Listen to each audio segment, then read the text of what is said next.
Hey everyone, welcome back to the channel. If you're getting errors related to Riot Vanguard when trying to launch Valorant, like Vanguard not installed or Vanguard initialization failed, don't worry. In this video, I'm going to show you step-by-step how to completely reinstall Riot Vanguard the proper way. Let's get right into it.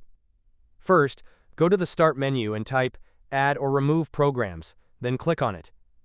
Now in the app list, type Vanguard into the search bar. If Riot Vanguard shows up, go ahead and click on it, then choose Uninstall. You'll get a couple of warning messages.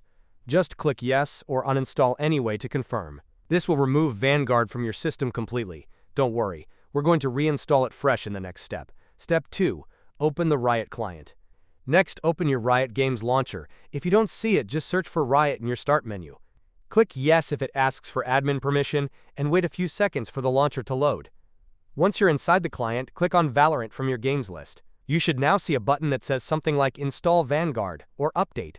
Click it, and Riot will automatically download and install Vanguard for you. This process is usually fast. It only takes a minute or two. Once it's done, you'll see a message saying, your game requires a system restart to play.